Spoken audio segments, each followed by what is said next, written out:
Hello viewers, ভিডিওর শুরুতে একটি কথা না বললেই নয়। আপনারা যদি তন্ত্রমন্ত্র যন্ত্র বশীকরণ টোটকা সরাসরি ভিডিওর মাধ্যমে দেখে প্রয়োগ করতে চান, তাহলে আমাদের নতুন চ্যানেল কোকা পণ্ডিত ওআরজি অবশ্যই সাবস্ক্রাইব করবেন।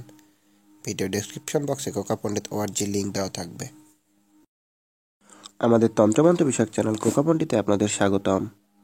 কেমন আছেন সবাই? আশা করি খুব ভালো। প্রতিবারের মতো আমরা আজকেও আপনাদের জন্য একটি নতুন টোটকা নিয়ে হাজির হয়েছি। আমাদের আজকের টোটকাটির বিষয় হচ্ছে শুধুমাত্র একটি মন্ত্র পাঠ করে যে কোনো সুন্দরী নারীকে বশ করার উপায়। আজ আমরা আপনাদের সামনে যে বশীকরণ সম্পর্কে আলোচনা করব, এই বশীকরণ মন্ত্র যদি আপনারা সঠিকভাবে ব্যবহার করতে পারেন বা আপনার আয়ত্তে আনতে পারেন, তাহলে আপনি চরাচর প্রাণী আপনার অবশ্যই বশীভূত হবে। আপনি যদি এই বশীকরণ মন্ত্রটি ব্যবহার করতে চান, তাহলে অবশ্যই আপনাকে প্রথমে গুরুর অনুমতি নিতে হবে। তারপর আপনি এই বশীকরণ মন্ত্র ব্যবহার করতে পারবেন। এছাড়াও আপনি যদি এই বশীকরণ মন্ত্র ব্যবহার করতে চান, তাহলে অবশ্যই আপনাকে বশীকরণ মন্ত্র সিদ্ধ করতে হবে। তারপর আপনি সঠিক নিয়ম কানুন মেনে এটি ব্যবহার করতে হবে।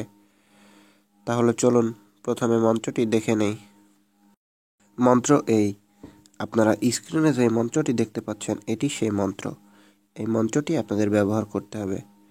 তো আশা করি মন্ত্রটি দেখতে বা বুঝতে কারো কোনো সমস্যা হচ্ছে না, কারণ আমি মন্ত্রটি সর্বোচ্চ বড় করে পরিষ্কার করে দিয়েছি আপনাদের সুবিধার জন্য। তারপরও আমি আপনাদের মন্ত্রটি একবার পড়ে শোনাচ্ছি।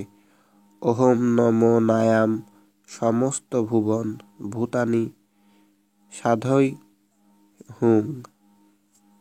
আশা করি মন্ত্রটি এবার আর বুঝতে কারো কোনো সমস্যা নেই, কারণ আমি আপনাদের সুবিধার জন্য মন্ত্রটি একবার পড়ে শোনালাম। তো তারপরেও যদি মন্ত্রটি দেখতে বা বুঝতে কারো কোনো সমস্যা হয়, আমাদের কমেন্ট বক্সে কমেন্ট করবেন, আমরা উত্তর দিয়ে দেব। প্রয়োজনীয় সামগ্রী। আপনি যদি এই বশীকরণ মন্ত্রটি আপনার আয়ত্ত করতে চান, তাহলে আপনাকে শেখাবে কোনো কিছু প্রয়োজনীয় সামগ্রী সংগ্রহ করার কোনো প্রয়োজন নেই। কোনো প্রয়োজনীয় সামগ্রী ছাড়াই আপনারা আজকের এই মন্ত্রটি ব্যবহার করতে পারবেন। প্রয়োগবিধি ও নিয়মকানুন। প্রথমে আপনাদেরকে বলবো, মন্ত্রটি খুব ভালোভাবে আগে মুখস্থ করে নেবেন। তারপর আপনি মন্ত্র সিদ্ধ করে নিন। আপনি যদি মন্ত্র মুখস্থ না করে নিয়ে সিদ্ধ করতে যান, তাহলে আকার মন্ত্র উচ্চারণে যে কোনো ধরনের ভুল হবার সম্ভাবনা থাকবে। এজন্য প্রথমে মন্ত্র মুখস্থ করে নিন, তারপর আপনি মন্ত্রটিকে সিদ্ধ করে নিন। মন্ত্রটিকে সিদ্ধ করে নেবার জন্য আপনি যে কোনো মঙ্গলবার দিন উক্ত মন্ত্রকে 1,00,000 বার জপ করুন, তাহলে মন্ত্রটি সিদ্ধ হবে।